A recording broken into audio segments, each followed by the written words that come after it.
Ini adalah kisah nyata yang kami alami. Aku, Yuri, dan dua orang temanku, yaitu Rindi dan Sonia kini sedang melaksanakan magang di sebuah perusahaan terkemuka di Pekanbaru.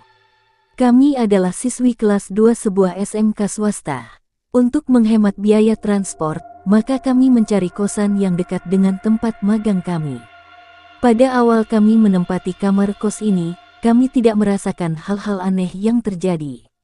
Namun waktu itu ibu kos pernah bilang, entah bercanda atau serius, aku pun tak tahu pasti, beliau bilang bahwa kosan ini memang ada penunggunya.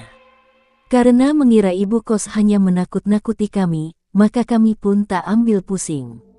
Kosan kami itu sendiri berada di lantai 3, yaitu lantai paling atas. Lantai pertama ibu kos gunakan sebagai rumah makan, sedangkan lantai 2 digunakan sebagai rumah ibu kos.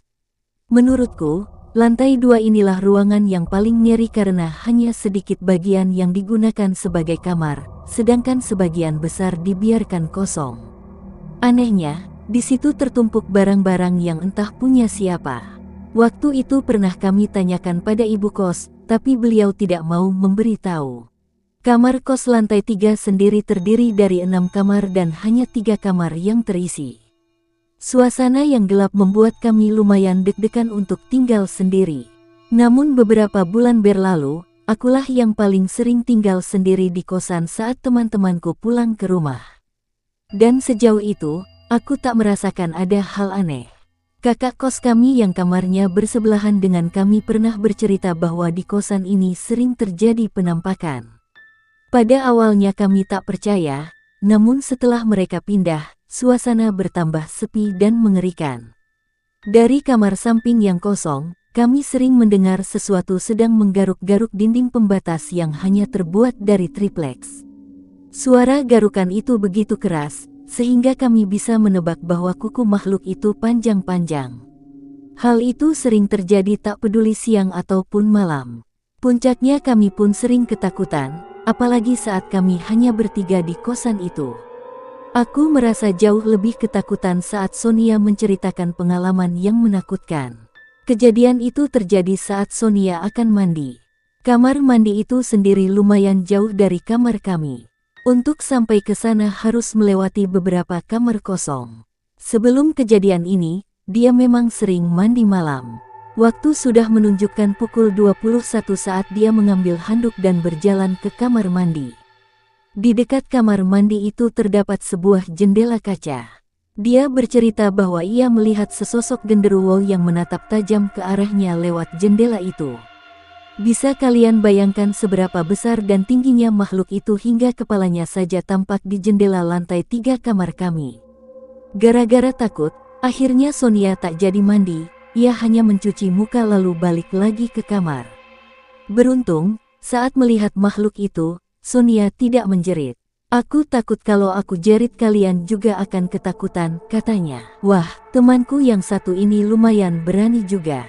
Selain kejadian itu, hal-hal aneh yang sering kami alami adalah sering terdengarnya suara langkah kaki naik turun tangga, padahal setelah kami cek tak ada orangnya. Dan sebuah peristiwa yang menurutku paling menakutkan terjadi tadi malam, tanggal 14 Mei. Saat itu kami bertiga sedang ngobrol lumayan seru. Di kosan itu hanya ada kami bertiga, karena ibu kos sedang pergi ke Medan. Di antara bunyi kipas angin yang lumayan berisik, kami ngobrol sampai pukul 22.30 malam.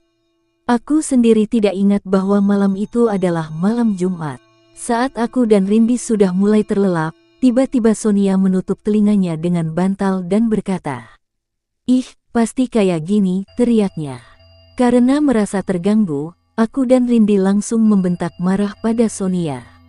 "Napa sih San? Ngantuk nih," ucap Rindi marah. "Iya nih, timpalku. Coba kalian dengerin, ada suara genderuwo lagi ngorok," ucapnya yang lantas membuat bulu kuduk kami meremang. Karena merasa kurang percaya, akhirnya aku matikan kipas angin yang berisik itu dan mulai mendengarkan. Dan benar saja, entah dari mana asalnya terdengar suara mengerikan yang membuat kami langsung berpelukan takut. "Aduh, gimana nih," keluhku takut. Akhirnya kipas tadi kembali aku nyalakan agar suara itu tidak begitu terdengar. Suara mengerikan itu silih berganti menjadi suara tangis bayi dan wanita. Cukup lama kami dihantui rasa takut. Setelah yakin suara itu sudah tidak ada, yaitu sekitar jam 1 malam, maka kami langsung bersepakat untuk segera hengkang dari kosan mengerikan itu. Malam itu juga kami langsung mengemasi barang masing-masing.